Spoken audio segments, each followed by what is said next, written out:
प्रिय विद्यार्थियों नमस्कार। मैं नीलम गिल आज फिर से ऑनलाइन क्लास में आपका स्वागत करती हूँ। जैसा कि हमने पिछले वीडियो में पढ़ा था विशेषण किसे कहते हैं, विशेषण के कितने भेद होते हैं, गुणवाचक विशेषण किसे कहते हैं। आज हम विशेषण का तीसरा भेद पढ़ने जा रहे हैं जिसका नाम है संख्यावाचक विशेषण। संख्यावाचक विशेषण किसे कहते हैं? वे विशेषण शब्द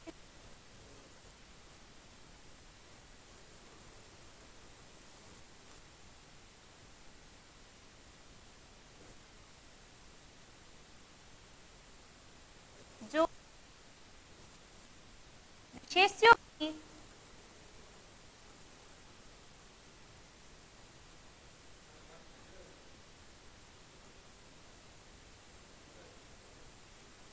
संख्या का बोध करवाएं।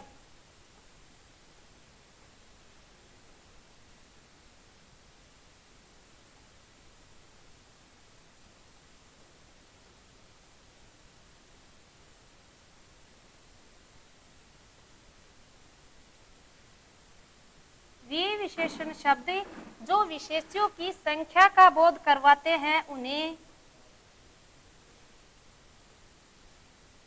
संख्यावाचक विशेषण कहते हैं।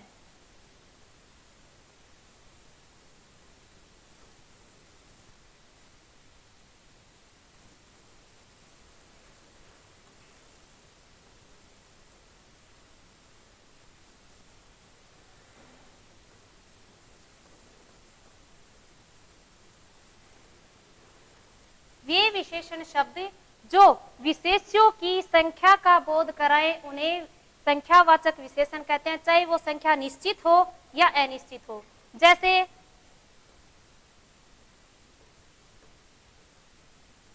कुछ बालक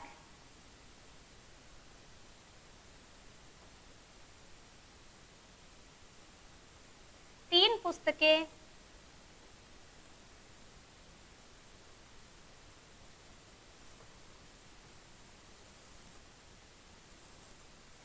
पांच बच्चे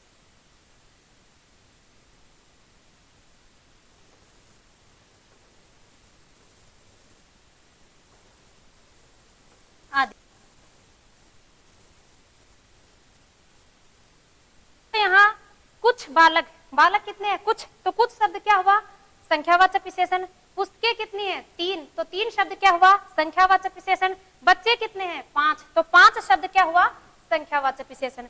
अब संख्यावाचक विशेषण को दो उपभेदों में बांटा गया है, एक तो निश्चित संख्यावाचक विशेषण और दूसरा है अनिश्चित संख्यावाचक विशेषण। पहला है निश्चित संख्यावाचक विशेषण।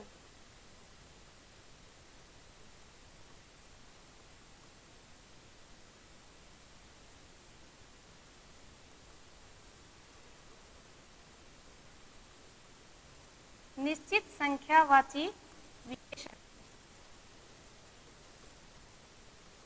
और दूसरा है अनिश्चित संख्यावाची विशेषण।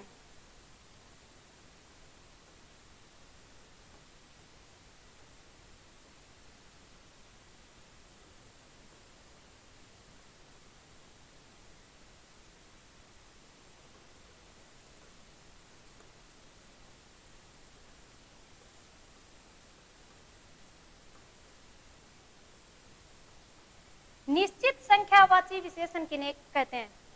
वे विशेषण शब्द जो विशेष्य की निश्चित संख्या का बोध कराए, अर्थात जिस संख्या को हम बोल रहे हैं वो उनका हमें फिक्स पता हो, उन्हें निश्चित संख्यावाची विशेषण कहते हैं। जैसे मैदान में 100 बच्चे खेल रहे हैं,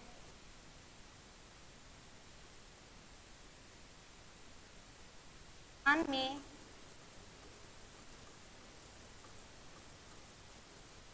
100 बच्चे खेल रहे हैं।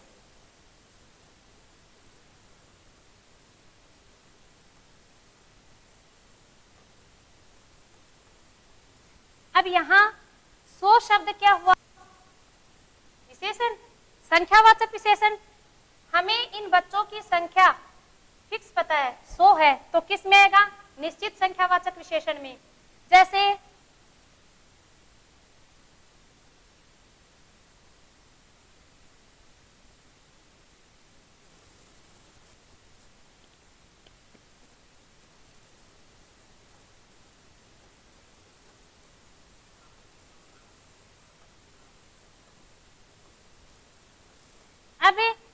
तीन शब्द क्या है? संख्यावाचक विशेषण। और संख्यावाचक विशेषण में भी क्या हुआ? निश्चित संख्यावाचक विशेषण। अब अनिश्चित संख्यावाचक विशेषण किसे कहते हैं? वे विशेषण शब्द जो हमें विशेष्य की अनिश्चितता का बोध करे। यानी ये तो हमें पता है कि संख्या है, लेकिन कितनी है? कुछ भी हो सकती है। जैसे कई बच्चे, बहुत से भवन, जैसे उसने बाजार से बहुत सी पुस्तकें खरीदी। तो कितनी पुस्तकें खरीदी? 2, 3, 4, कितनी भी हो सकती हैं। तो कितनी भी हो सकती है, तो क्या हुआ? अनिश्चित संख्यावाचक विशेषण। जैसे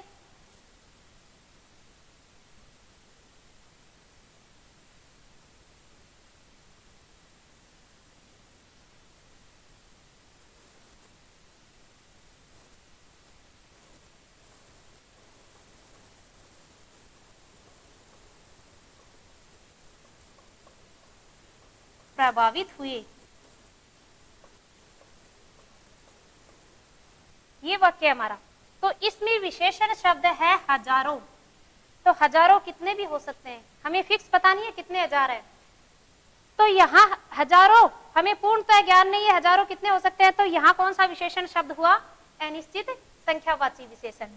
अब हम अगला पढ़ते हैं विशेषण का चौथा भेद, नाम है परिमाणवाचक विशेषण। चौथा भेद है परिमाणवाचक विशेषण।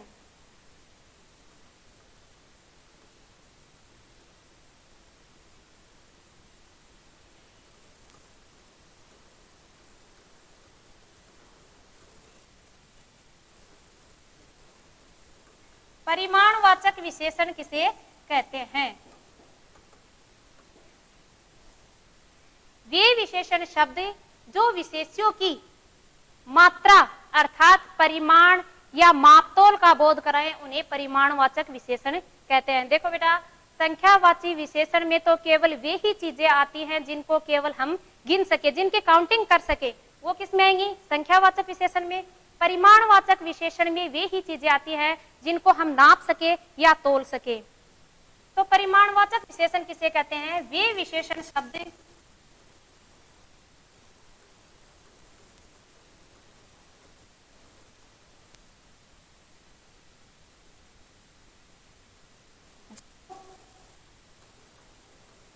विशेष्यों की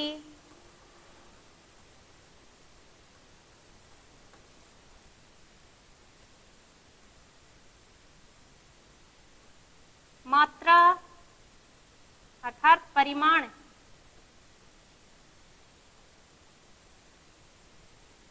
का बोध करवाते हैं।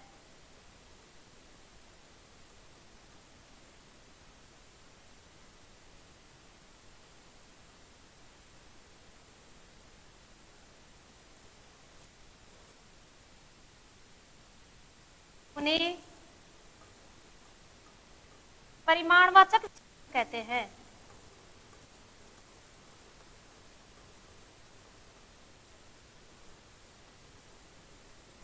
वे विशेषण शब्द जो विशेष्यों की मात्रा अर्थात परिमाण का बोध करवाते हैं, उन्हें परिमाणवाचक विशेषण कहते हैं।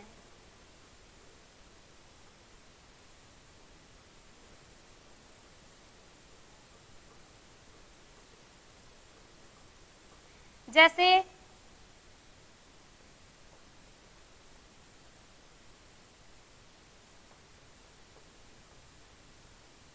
तीन मीटर कपड़ा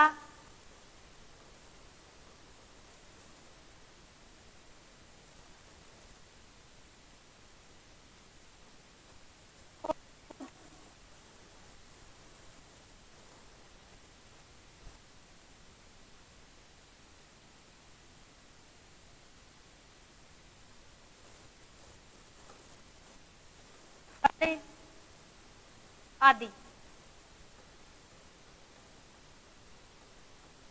अब देखो, कपड़ा मीटर में है, मीटर को हम क्या कर सकते हैं? नाप सकते हैं। दूध थोड़ा, यानी दूध को लीटर से नापा जाता है। फल किलो, किलो को तोला जा सकता है। तो वे विशेषण शब्द जो विशेष्यों की मात्रा या परिमाण का बोध कराए, उन्हें परिमाणवाचक विशेषण कहते हैं। संख्यावाची विशेषण की तरह ही परिमाणवाचक विशेषण के भी दो भेद होते हैं, वही निश्चित परिमाणवाची विशेषण और दूसरा अनिश्चित परिमाणवाची विशेषण।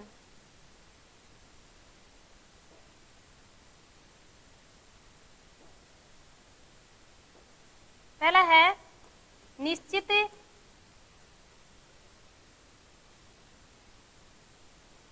परिमाणवाचक विशेषण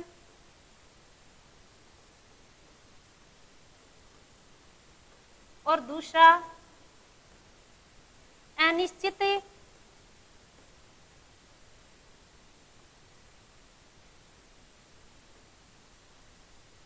परिमाणवाचक विशेषण।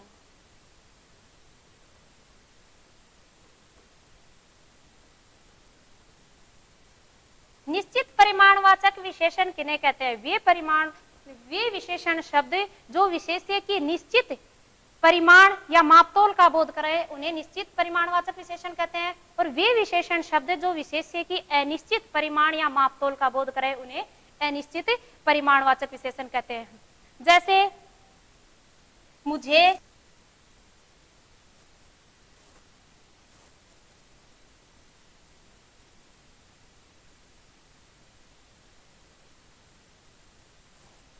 दूध चाहिए,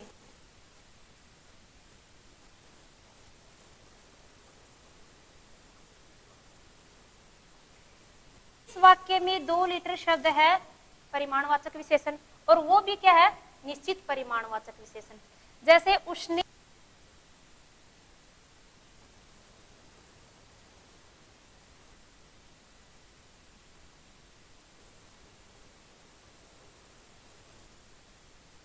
फल खरीद,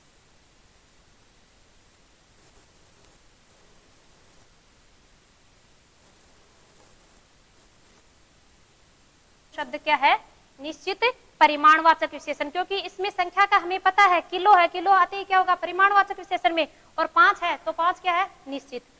तो वे विशेषण शब्द जो निश्चित परिमाण या मापतोल का बोध करे उन्हें क्या कहते हैं? निश्चित परिमाणवाचक विशेषण, और वे विशेषण शब्द जो अनिश्चित परिमाण या मापतोल का बोध करे उन्हें अनिश्चित परिमाणवाचक विशेषण। जैसे उसने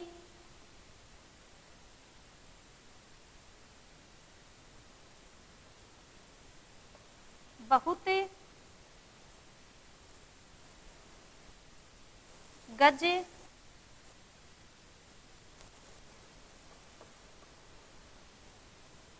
जमीन खरीदी है।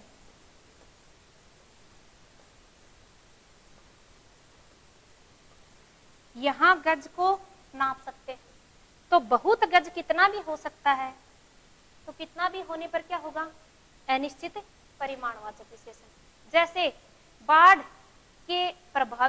से प्रभावित होने के कारण हजारों मन अनाज नष्ट हो गया, तो हजारों मन कितना भी हो सकता है? अनाज को मन को हम तोल सकते हैं, तो कितना भी हो सकता है, इसलिए यहाँ क्या होगा? अनिश्चित परिमाणवाचक विशेषण। अब हम देखते हैं विशेषण का पांचवा भेद।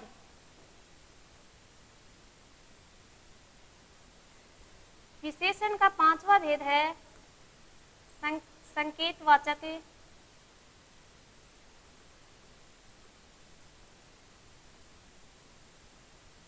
या फिर संकेतवाचक को हम सार्वनामिक भी बोल सकते हैं।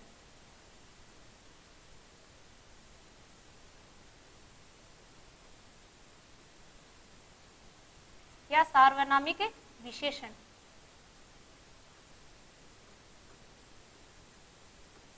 संकेतवाचक या सार्वनामिक विशेषण। संकेतवाचक या सार्वनामिक विशेषण किसे कहते हैं? वे विशेषण शब्द जो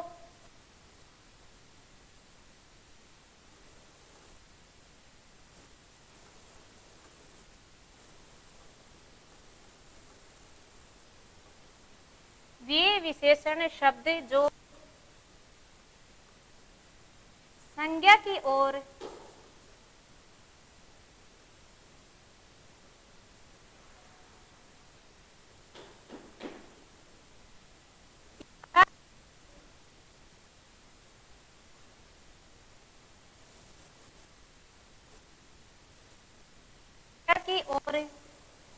संकेत करे, इशारा करे,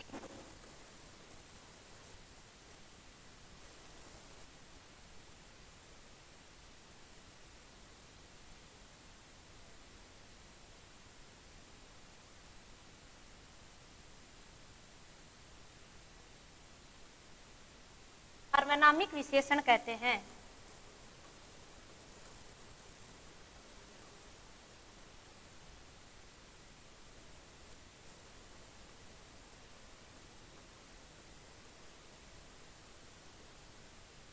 वे विशेषण शब्द इशारक या सार्वनामिक विशेषण कहते हैं।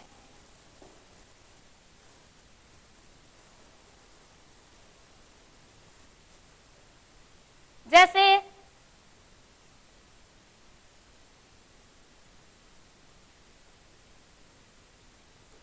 यह भवन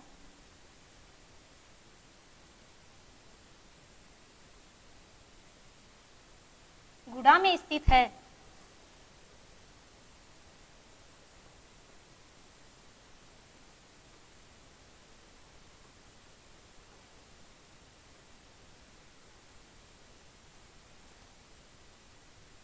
जैसे यह भवन गुड़ा में स्थित है।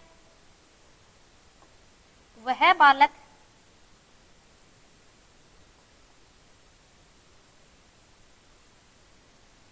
मनीष का है।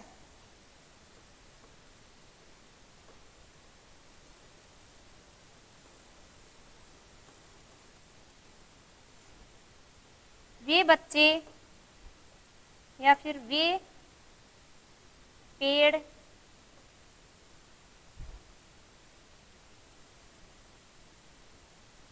विद्यालय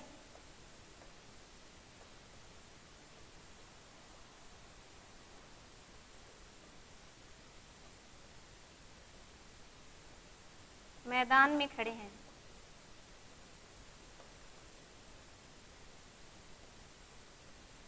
ये वाक्य तो संकेतवाचक या सार्वनामिक विशेषण किसे कहते हैं? वे विशेषण शब्द जो संज्ञा की ओर इशारा करे, संज्ञा की तरफ इशारा करे या संकेत करे, उन्हें संकेतवाचक या सार्वनामिक विशेषण कहते हैं। अब देखो यहाँ पर यह भवन शब्द है, तो यहाँ विशेषण शब्द तो कौन सा हुआ? यह भवन। यह शब्द सार्वनामिक विशेषण, सर्वनाम शब्द है ये, तो यहाँ क्या हुआ? सार्वनामिक विशेषण। लेकिन इशारा किसकी तरफ कर रहा है? गुड़ा की तरफ। तो गुड़ा क्या है? व्यक्तिवाचक संज्ञा। वह बालक, तो यहाँ वह शब्द क्या है? वह शब्द है संकेतवाचक या सार्वनामिक विशेषण। तो यहाँ मनीष क्या है? व्यक्तिवाचक संज्ञा। वे शब्द क्या है? वे शब्द क्या है? सर्वनाम। और सर्वनाम सार्वनामिक विशेषण, और वो किसकी तरफ इशारा कर रहे हैं? विद्यालय। तो विद्यालय क्या है? व्यक्तिवाचक संज्ञा है या जातिवाचक संज्ञा? विद्यालय है जातिवाचक संज्ञा। तो वे विशेषण शब्द जो संज्ञा की ओर इशारा करे उन्हें संकेतवाचक या सार्वनामिक विशेषण कहते हैं। अब मैंने आपको 3 भेद पढ़ाए हैं: संख्यावाचक विशेषण, परिमाणवाचक विशेषण, और तीसरा है संकेतवाचक या सार्वनामिक विशेषण। अब बेटा आपको घर पे इनकी तैयारी करनी है, नोट्स बनाने हैं। मैं कुछ क्वेश्चन आपको दे रही हूं जो घर पे करने हैं।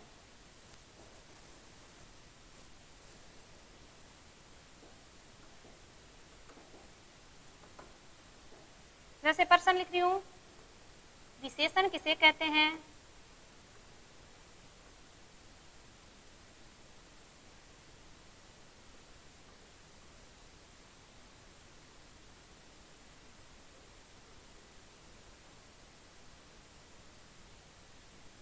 विशेषण के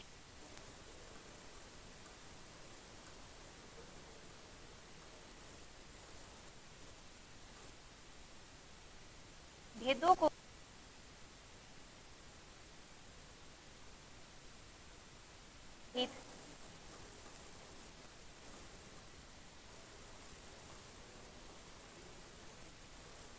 समझ।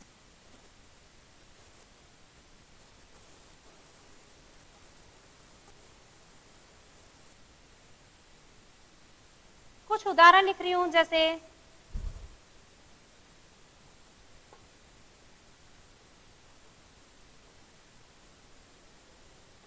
यमुना में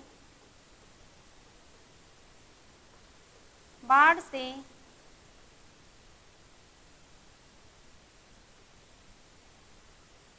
पांच गांव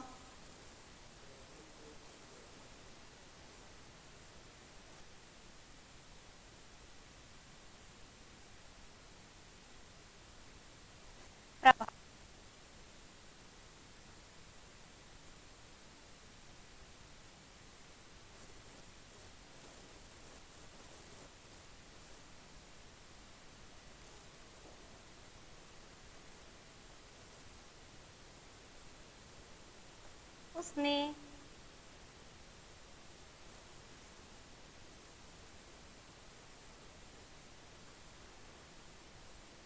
आठवीं कक्षा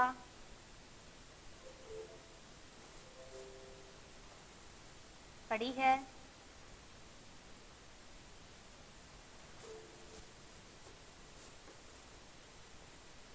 वह बालक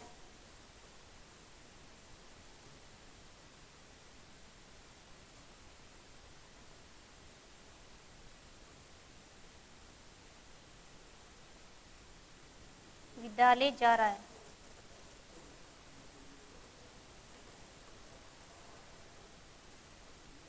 अब इन उदाहरणों में आपको विशेषण शब्द